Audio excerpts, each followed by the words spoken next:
오늘은 기도에 대해서 전하려고 합니다.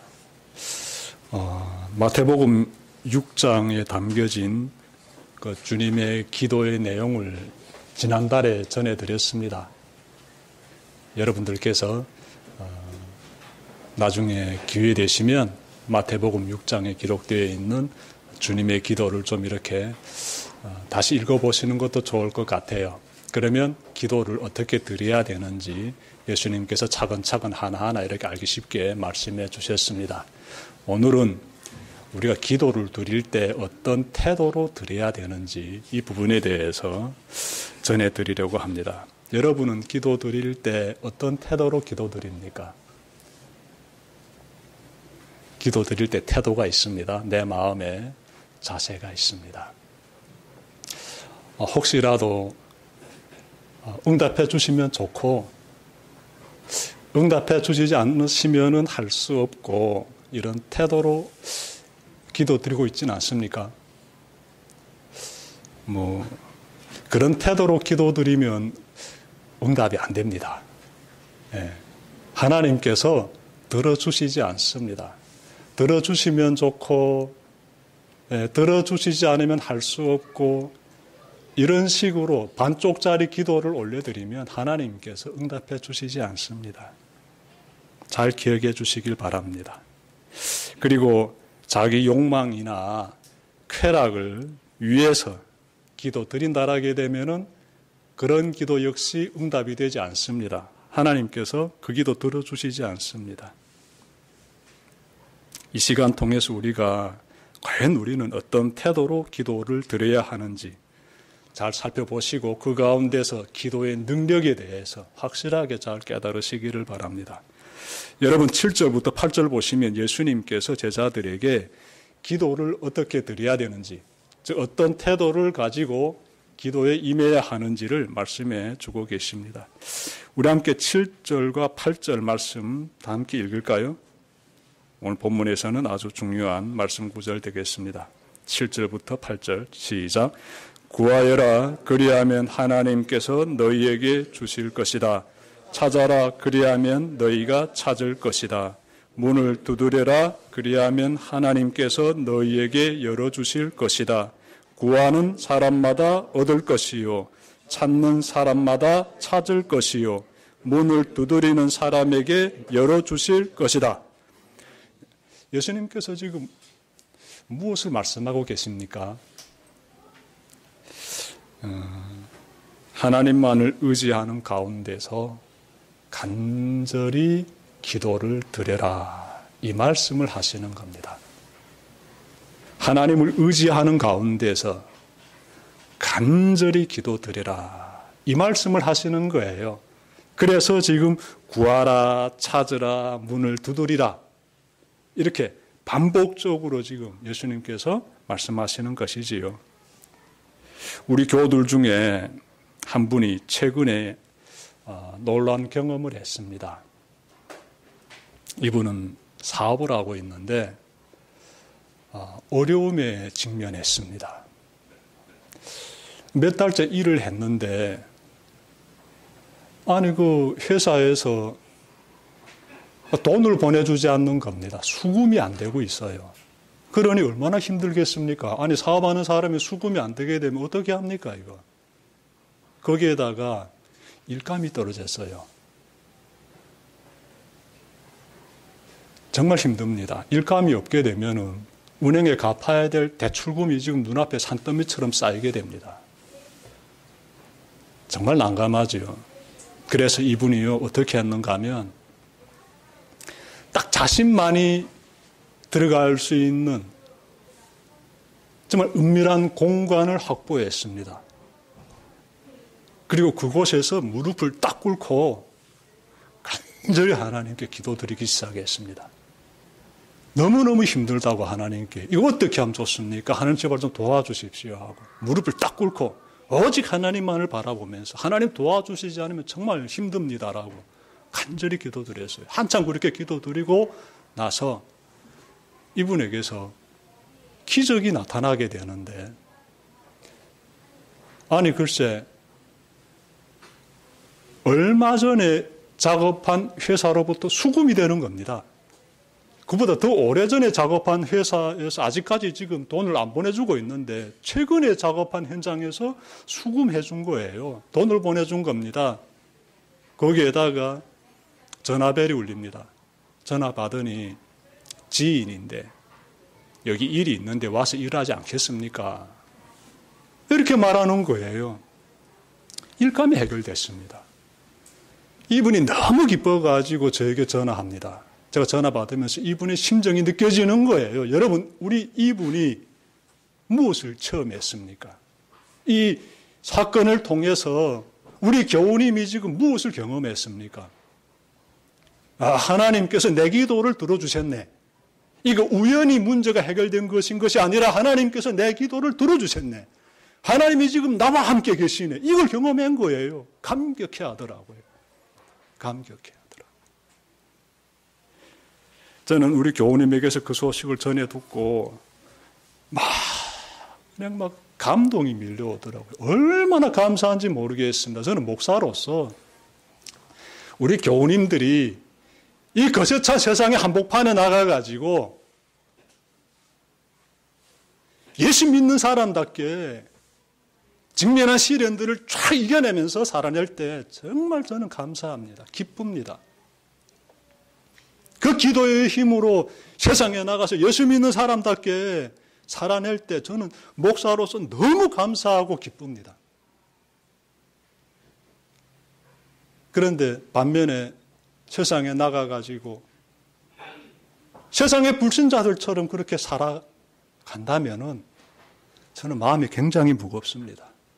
그렇게 살면 안 되는데, 그렇게 살면 예수 믿는 사람이 아닌데 굉장히 마음이 무겁습니다. 하나님은 우리가 세상에 나아가 하나님 믿는 사람답게 살기를 원하십니다. 이 하나님의 소원이에요. 우리를 향한 하나님의 바람입니다. 어떻게? 나를 믿는 사람처럼 살아라. 나를 믿는 사람처럼. 세상의 달콤한 쾌락과 유혹과 탐욕을 단호히 물리치면서 하나님의 백성답게 그렇게 우리가 삶을 이렇게 전진시켜 나가기를 하나님은 원하십니다. 여러분, 하나님의 뜻대로 살려면 길은 분명합니다. 어떻게 살아야 되는지 길은 분명합니다. 날마다 하나님을 의지하면서 간절히 하나님께 기도드리며 살면 되는 것이에요. 제가 오늘 거듭해서 강조해 드릴 것 같습니다. 항상 하나님만을 의지하면서 간절히 하나님께 기도드리며 살면 되는 것이에요. 길은 분명합니다. 그렇게 살면 되는 거예요. 그럼 하나님께서요, 그 사람과 함께 하십니다. 그리하면 그 사람의 일상의 삶에서 하나님의 임재를 경험할 수 있게 됩니다. 하나님의 임재를. 불가능한 일을 행하시는 하나님의 놀라운 능력을 체험할 수 있습니다. 이렇게 하나님의 도우심을 경험하게 되면 어떻게 될까요? 여러분이라게 되면 어떻게 할 것 같습니까? 날마다 하나님의 임재를, 하나님이 지금 나와 함께 계심을, 이 임재를 내가 날마다 경험하고 있다라게 되면은, 그러면 내가 어떻게 살 것 같아요? 더욱 하나님께 간절히 기도드리는 사람이 되고자 노력하게 됩니다. 더 간절히 하나님께 나가서 기도드려야지. 완전히 기도의 맛을 느낀 거예요. 인생의 방향이 뚜렷하게 느껴졌기 때문에 어디로 가야 될지 확인되었기 때문에 더 강하게 하나님께 기도드리면서 걸어갈 수밖에 없습니다. 그러니 더 하나님의 임재 가운데로 빠져들어가는 거예요. 그때 믿음이 굳세지게 됩니다. 믿음은 절로 생기는 게 아니에요. 그때 믿음이 강해지게 됩니다. 기도에 대해서 생각할 때 반드시 놓치지 말아야 하는 것이 있습니다. 여러분, 기도는 삶과 이렇게 동떨어지면 안 돼요. 일치되어야 됩니다. 기도와 삶은 똑같이 일치돼서 나가야 됩니다. 기도는요, 정말 청산유수처럼 이렇게 기도를 번지르르하게 잘하는 사람들이 간혹 있을 겁니다. 예. 아주 기도를 멋있게 휘황찬란하게 미사역으로 착 구사하면서 잘하는 사람들이 있어요. 한번 기도 시작하게 되면 많은 사람들을 감동시켜줄 것 같아요. 그런데 아무리 그렇게 찬란하게 멋있게 기도를 장황하게 한다 할지라도 그 사람의 세상에 나가서 살아가는 삶이 그 기도와 함께 일치하지 않게 되면은요, 그거 다 부질없는 짓입니다. 무의미한 행위들입니다. 하나님께 그런 기도는 연락이 되지 않습니다. 안 받아주십니다. 하나님을 경외하며 하나님께 예배드리는 자다운 그러한 성도의 삶을 살지 않는 사람의 기도는 하나님께서 듣지 않으십니다. 듣지 않으세요. 그러니까 우리가 굉장히 분별력을 가지고 있어야 됩니다. 내게 솔깃하게 청산유수를 쏟아내는 사람이 앞에 있다. 기도 가운데서 막 넘치는 은혜들이 막 느껴지는 것 같아요. 각성하십시오. 그 사람의 삶을 보십시오. 삶을 보십시오. 기도와 삶이 일치되지 않으면 그 자리에 하나님이 계시지 않습니다. 하나님이 함께 하시지 않습니다.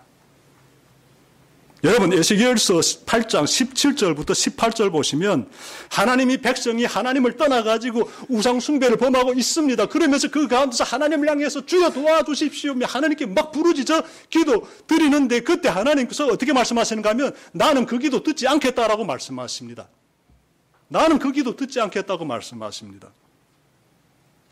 그러니 우리가 하나님께 기도 드릴 때 나의 신앙의 상태가 어떤지 꼭 체크해야 돼요. 나의 신앙의 상태가 어떤지 잘 살펴봐야 합니다. 겉은 하나님 믿는 것 같은데, 그래서 겉을 보게 되면 종교적 행위를 충분히 지금 표현하고 있어요. 속이 불신자처럼 골마 터졌다라게 되면, 문제가 됩니다. 가끔씩 하나님 하면서 기도 드리겠죠. 그 기도 연락이 안 돼요. 응답이 안 됩니다. 가사로운 행위에 불과합니다. 하나님께서는 그런 기도 듣지 않으시지요. 사무엘상 16장 7절 보시면 하나님은 사람의 겉모습을 보시는 것이 아니라 사람의 마음의 중심을 탁 보십니다.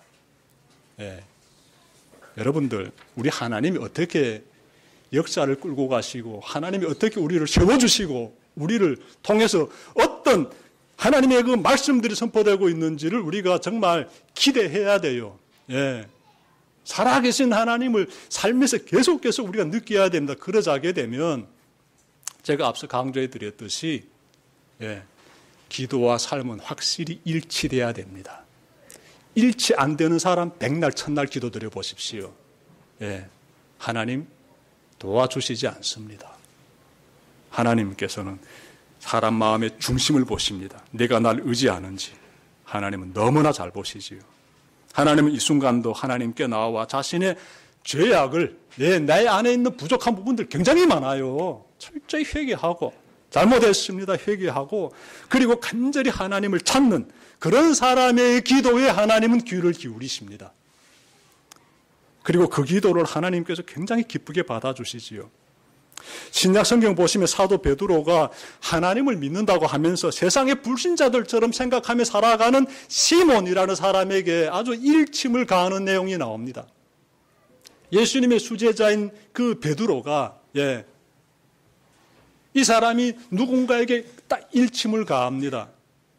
베드로로부터 일침을 받은 그 사람은 누군가 하면 겉보기에는 예수 믿는 사람 같아요.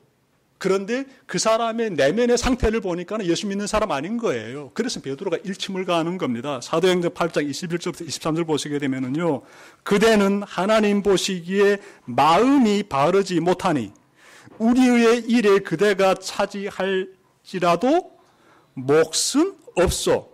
그러므로 그대는 이 악한 생각을 회개하고 주님께 기도하시오. 그리하면 행여나 그대는 그대의 마음속에 나쁜 생각을 용서받을 수 있을지도 모르오. 내가 보니 그대는 악의가 가득하며 불의에 얽매여 있어.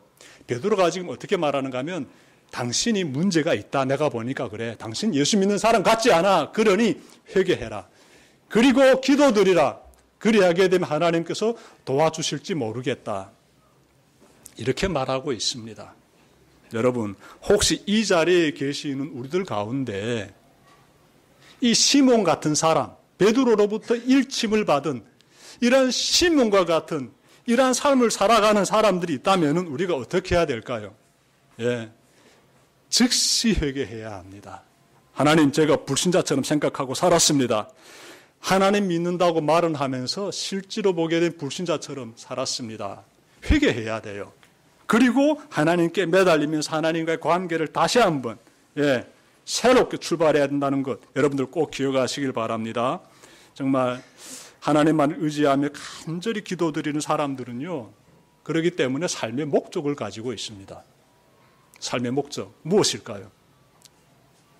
하나님만을 의지하면서 하나님께 간절히 기도드리는 사람들이 가지고 있는 겉가속이 똑같은 그 마음을 가지고 하나님을 바라보면서 믿는 사람들이 가지고 있는 삶의 목적이 무엇이겠습니까?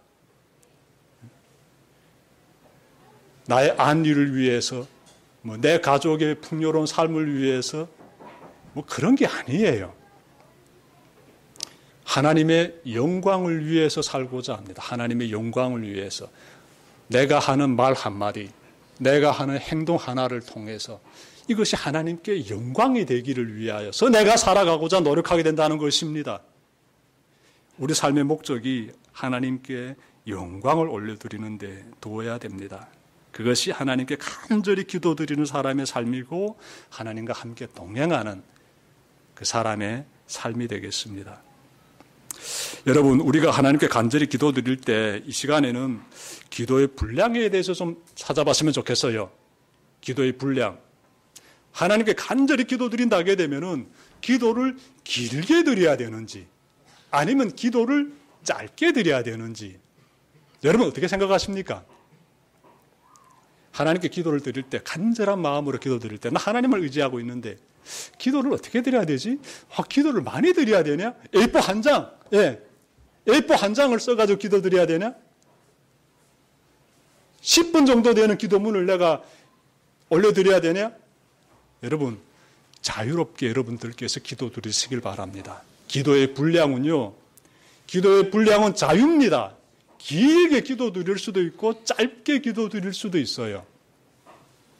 저 같은 경우는요, 저는 짧게 기도 드립니다.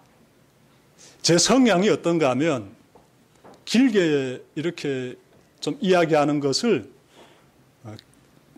별로 좋아하지 않아요. 저는 요점만 말하는 걸 좋아합니다. 요점.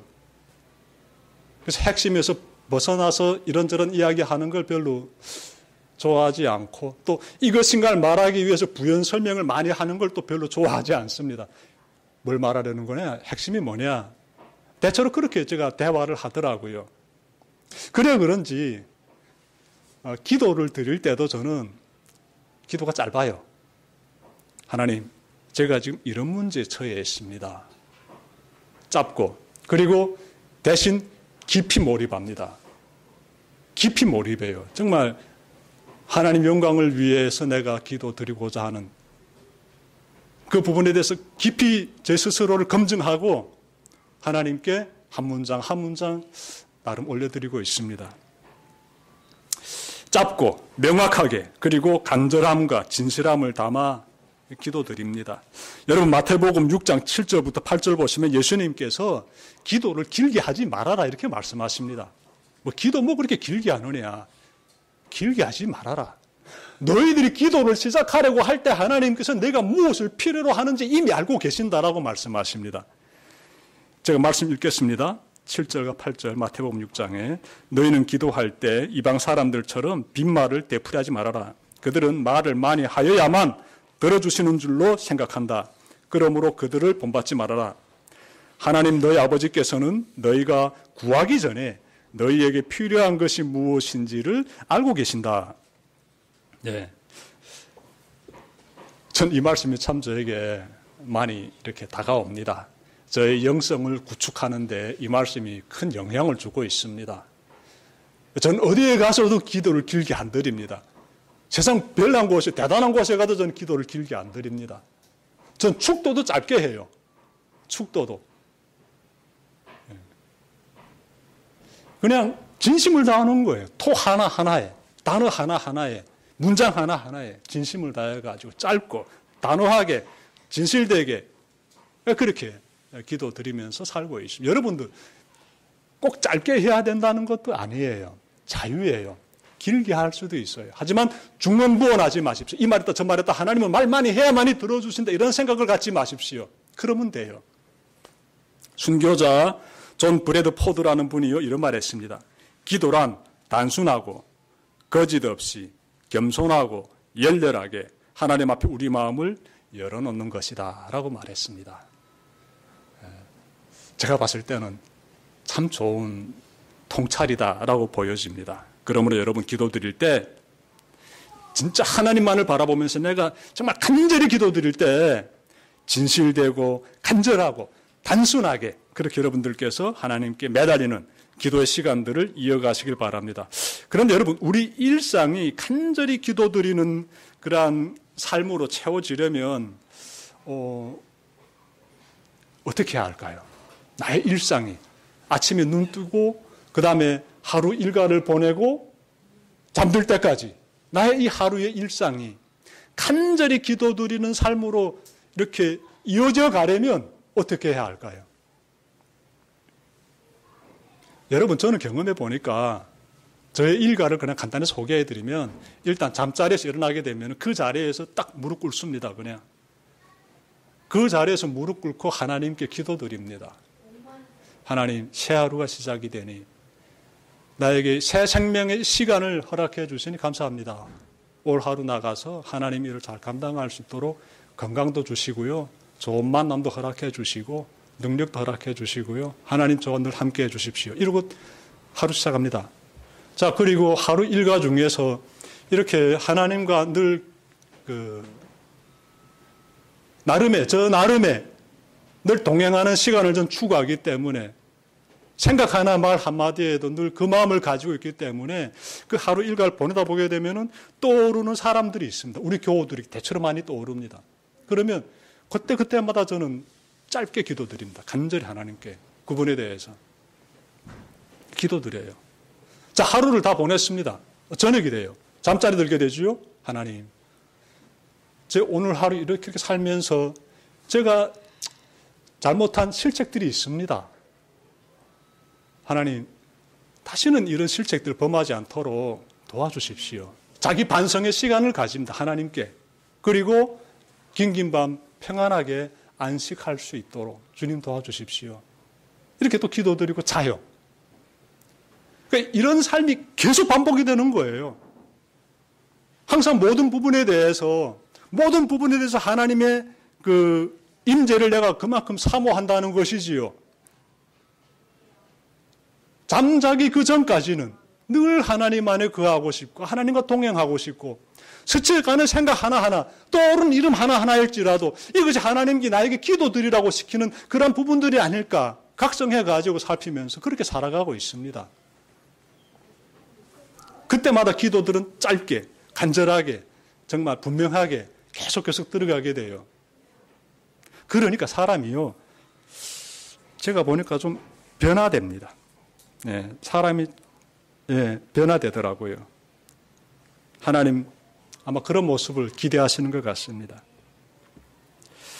여러분, 우리가 간절히 하나님께 기도드릴수록 내가 기도드리고 내가 하나님께 매달리고 있는데 그분이 나에게 아버지가 되시더라고요. 아버지. 그러니까 멀리 계시는 그것도 추상적인 존재인 것이 아니라 간절히 하나님께 기도드리면서 살아가니까 나의 아버지로서 다가오더라고요. 여러분이 굉장한 제 깨달음이에요. 육신의 아버지가 아니라 전 아버지에게 많은 걸 대화할 수 있고 부탁할 수 있고 그렇습니다. 물론 저희 아버지가 저를 많이 사랑하시고 좋은 거 생기면 늘 저에게 먼저 주시고 그러시다가 먼저 세상을 떠나셨는데 하나님께 계속 매달리면서 하나님 도우심을 구하면서 하나님 뜻을 찾아가다 보니까 그 하나님이 저에게 아버지로 다가오는 거예요. 아버지로. 이 관계가 완전히 부자지간의 관계처럼 친밀해지는 걸 제가 느낍니다. 여러분, 예수님께서 마태복음 6장 9절에서요. 하나님을 향해서 기도드릴 때 우리 아버지라고 기도드리라고 가르쳐 주셨습니다. 우리 아버지라고. 그 하나님을 향해서 아버지라고 기도드리라 이렇게 예수님께서 가르쳐 주셨습니다. 오늘 본문도 9절부터 11절 보시게 되면은요. 보십시오. 너희 가운데서 아들이 빵을 달라고 하는데 돌을 줄 사람이 어디 있으며 생선을 달라고 하는데 뱀을 줄 사람이 어디 있겠느냐. 너희가 악해도 너희 자녀에게 좋은 것을 줄 알거든 하물며 하늘에 계신 너희 아버지께서 너희 아버지께서 말씀하고 있잖아요. 너희 아버지께서 구하는 사람에게 좋은 것을 주지 아니하겠느냐. 간절히 기도드리는 사람들은요, 하나님을 어떻게 바라본다? 아버지로 바라본다. 아버지로 바라본다. 이런 벅차고 감사한 귀한 정말 말씀입니까? 이 세상의 무신론자들은 어떻게 말하는가 하면, 우리 인간은 그냥 저절로 진화돼 가지고 살다가 그냥 세상 끝나게 되면 내 인생 마감하면서 그냥 사라져 버린다라고 말하지요. 이 세상의 진화론주의자들이, 무신론주의자들이 말하는 소리입니다. 그런데요, 하나님을 믿고 보니까 세상에 이 만물을 지으신 하나님이, 하나님의 형상으로 우리를 창조하신 그분께서 우리를 향해서 자녀로 부르시는 거예요. 자녀로. 아들이다, 딸이다, 이렇게. 우리는 그분에게 아버지라고 부르면서, 그러면서 너희들이 모든 필요한 것에 대해서 간절히 나에게 구해라는 것입니다. 구해라는 것이에요. 아버지는 좋은 것으로 너희에게 주는 그런 분이니 마음껏 구해라. 이렇게 말씀하고 있습니다. 그 가운데서 우리는 삶의 변화, 내 삶의 변화, 하나님이 원하시는 인격적 변화를 만들게 됩니다. 인격적 변화. 여러분, 사람의 가치는요, 인격으로서 판결된다라고 말씀드릴까요? 예. 사람의 가치. 그 사람이 가지고 있는 재산이 그 사람의 가치가 아니에요. 그 사람이 권력을 가지고 있다. 역시 그것 역시요, 다 지나가면 사라져버리고 공동묘지에 들어가게 되면 그것은 끝납니다. 그냥. 가치요, 어디에 있습니까? 인간의 가치는. 권력으로도 아니고 돈으로도 아니에요. 인간의 가치는 인격에서 드러난다라고 저는 보여집니다. 인격에서. 그 사람이 어떤 사람인지 인격에서. 예. 저는 하나님 믿는 사람들, 하나님만을 의지하면서 간절히 기도드리는 사람들, 그 사람들의 삶에서 나타나는 것은 인격의 변화다라고 전하겠습니다. 인격의 변화다. 그래서 세상의 불신자들하고 다른 거예요. 그래서 이 사람들은 말하고 행동하는 것이 다르다는데 굉장히 절제되어 있습니다. 굉장히 자기 성찰하면서요, 고도의 멋있는 아름다움을 만들어냅니다. 그리스도의 향기가 난다라고 성경은 말씀하고 있어요. 예수님의 인격이 풍겨난다는 겁니다. 그걸 어떻게 값으로 때리겠습니까? 비할 수 없는 것이지요. 하나님의 자녀의 가치 뭘로 비교할 수 있겠습니까? 온 천하를 주고도 바꿀 수 없지요. 여러분, 우리가 이런 인생을 걸어가길 바랍니다. 저는 그래서요, 보니까 여러분들과 이렇게 참 대화하다 보게 되면은 우리 교회 교우들 중에 어느 분이 늘 자주 그런 말씀 하십니다. 저는 전에는요, 성격이 과격했는데 예수님을 믿고 나서 제가 굉장히 부드럽게 변화되었습니다. 예, 어느 분인지 아시겠지요? 이 인격이 변화되지 않은 사람은 하나님만을 의지하면서 간절히 기도드리는 사람이 아닌 거예요. 근데 하나님만을 의지하면서 간절히 기도드리는 사람들은요, 이 거칠고 자기중심적이고 자기 생각을 가지고 몰두해 가지고 자기 만족을 위해서 추구하던 그 삶에서 확 방향전환 해버려 가지고요, 세상에 사람이 굉장히 멋있는 사람으로 인격이 있잖아요. 감탄할 정도로 이렇게 놀라운 변화를 만들어냅니다. 말 한마디 굉장히 아름답습니다. 마음이요, 굉장히 그분과 함께 그냥 옆에 앉아 있어도 편안해요. 이런 인격이 사람으로 변화되는 겁니다. 이런 인격이 사람으로. 그분 보니까 그분 옆에 하나님이 계시는 거예요. 하나님과 함께 하시는 거예요. 우리 모두의 인생이 다 주님 안에서 아름다운 인격과 더불어서 아름답게 변하기를 바랍니다. 끝으로 여러분, 예수님의 말씀처럼 구하고 찾고 문을 두드리는데 응답이 안 되는 것처럼 느껴질 때가 있어요. 굉장히 힘든데, 너무너무 힘든데, 내가 지금 숨쉬기조차 버거울 정도로 내가 지금 꽉 짓눌려가지고 고통 가운데 있는데, 나 간절히 하나님께 기도드립니다. 왜 그런데 저에게 응답해 주지 않습니까? 아니, 간절히 구하고 찾고 문을 두드리면 응답해 주시겠다. 내 너희 아버지이기 때문에 좋은 것으로 채워주시겠다 말씀하셨는데 왜 안 도와주십니까? 왜 안 도와주십니까? 왜 침묵하시는 겁니까? 이런 경험을 하고 있지 않습니까? 우리 아까 방금 우리 기도 인도해 주신 집사님도 언급하셨지만, 아니 우리 민족의 문제만 놓고 보십시오. 80년 동안 이 땅의 그리스도인들이 간절히 하나님께 우리 민족의 통일을 위해서 기도드렸습니다. 그런데 하나님은 이 80년, 내일 모레 80년이 되는데 분단 80년이 왜 침묵하시는 겁니까? 왜 방치하시는 것 같습니다? 왜 하나님 지금 이 상태로 계속해서, 아니 오히려 더 분단은 더 노골화되고 있잖아요. 북한 정권 하는 거 보게 되면은. 왜 이렇게 하십니까? 이런 생각을 가지면서 속이 타들어가게 됩니다. 왜 응답해 주시지 않는 겁니까? 하나님 하면서. 너무 큰 문제를 제가 말씀드렸나요? 그럼 여러분들 개개인의 삶을 한번 뒤다보십시오. 내 개개인의 삶에서도 이런 문제들이 안 일어날 것 같습니까? 나 간절히 원하는 게 있어서 기도드렸는데 아니 그 기도가 응답이 안 돼요. 이거 도대체 원인을 알 수 없어요. 원인을 알 수 없어요.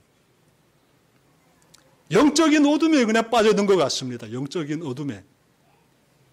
어둠의 터널에 갇혀가지고 굉장히 지금 고통스러운데 하나님은 전혀 지금 응답해 주시지 않고 침묵만 하시고 도대체 하나님이 계시는지 안 계시는지 나와 지금 함께하고 계시는지 확인이 안 되고 내만 타들어가고 있는 안타까운 심정 여러분들 경험한 적 없습니까?